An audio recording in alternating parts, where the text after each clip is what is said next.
Ready? Well, my name is Barton, and my story that I'm going to share with you today is called The Story of That Guy. I do maintenance work and moved here to Houston from down south about an hour, but it might have been a whole nother country.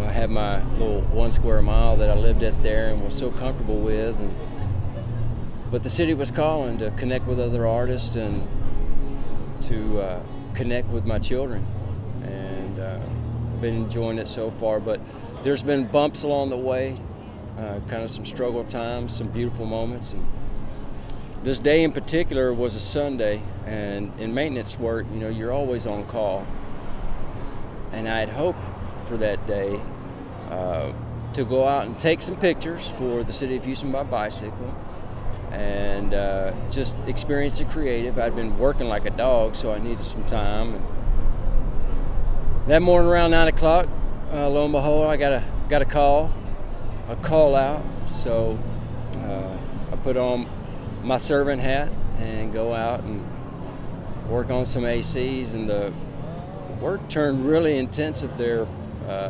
real quick.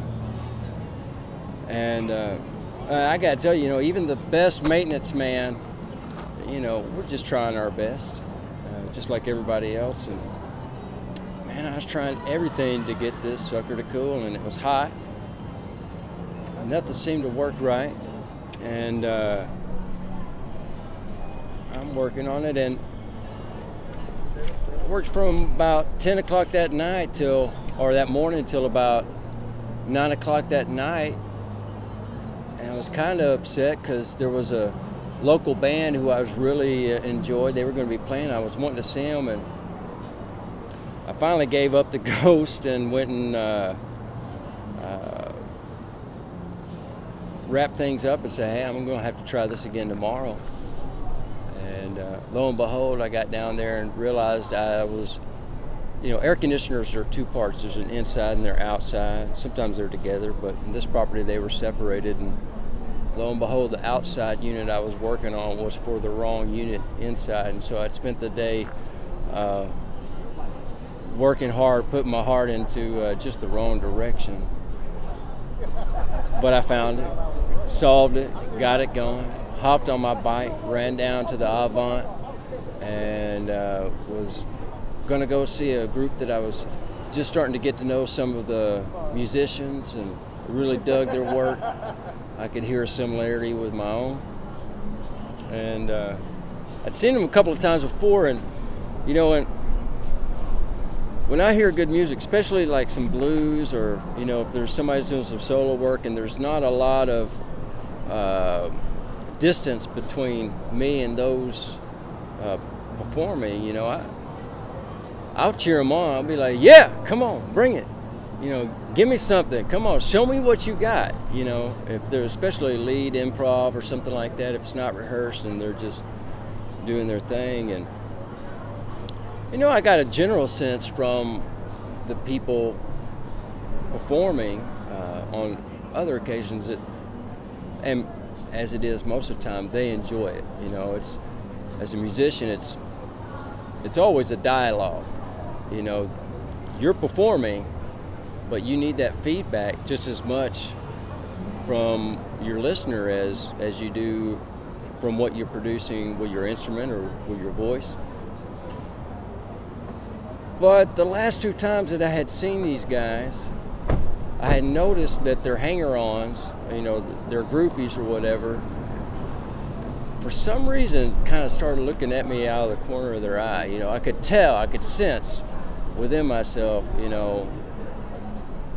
something is different here. One of these things isn't the same. One of these things don't belong. That kind of like, okay, I don't know what I'm doing, but these guys, good or bad, are noticing me for some reason. And I finally made it up there, and they were getting ready to do their thing, and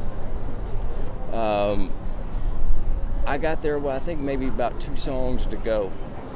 and I was kind of disappointed, but I was going to listen. And so I hollered at them when it was time, and encouraged them individually when their spotlight was on them to do their best to bring it.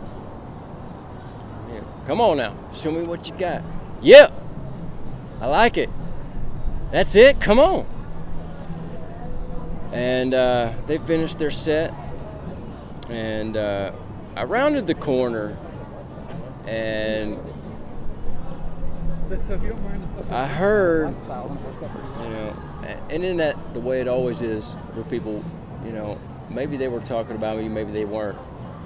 And you have to be careful, you know, to not make assumptions. But it was the same group of people, and so I felt pretty strongly in my assertion that the subject material was me, and they were like, oh my God, thank God he showed up late this time. We didn't have to like listen to him fucking shouting the whole time that they were playing. And it, all in one instant, you know, I felt like that guy, that weird guy. And now I'd only been in Houston, you know, not even a year yet. And they say that it's hard to break into a small town, but it's harder to break into a city full of anonymous people. And, you know, you go through a kind of a series of washings, you know, and at first it's real tough. And I was right there at, I think, the bend, right there when I was either like, okay, I can do this or I can't. And it just hit me really hard that day that I was still that guy. I just, you know, I didn't have my place yet. I was just, man, if people could just get to know me, they would understand, you know, and maybe we could collaborate or get to know each other a little bit better. So, got on my bike. I didn't stay around for drinks. I didn't feel like talking to the band or philosophizing that much, but I took my bike from the Avon on Westheimer, rode down one of my favorite streets. Can't even remember the name of it, but it's just a quaint neighborhood, quiet, dimly lit. And I made it to my normal post-up spot, which was under Edlow. I got a whole series of photos from under Edlow, and got to know the fella that had lived there. I don't know if he's still living there, and got to know him through leaving gifts from time to time for him. As a side note, I think it's awfully ironic that there's a homeless person living quite happily underneath the Lakewood Church. Now, you know, take that for whatever you want to take it for, but many times I go under Edlow and just watch the traffic on 59 cross back and forth, and some nights it was to think about exhilarating things, but that night was a very lonely experience where I was that guy, you know, that weird guy fucking shouting at the music, you know, and you know, I think we all feel that way sometimes, whether it's we're reading into a situation or we truly are an oddball. And I took a photo, City of Houston by bicycle, location under Edlow, that guy, and just a black and white, nothing going on at night. And my mom commented on the Facebook post. I think she picked up on the vibe. And I'm happy because I am that guy, you know. I'm odd. And I think as artists, it's a difficult thing to, we wrestle with it. That thing that makes us us, that makes us special, also makes us different. And I think we spend a good portion of our lifetime trying to reconcile those two things. And that night I just determined within myself, I'm okay with that guy. And remember to take things on a slower basis and pace and be patient. So took my photo as I had planned, enjoyed some good music as I had planned, and discovered that I was that guy. So I appreciate it, and that's my story I wanted to share with you, Ron.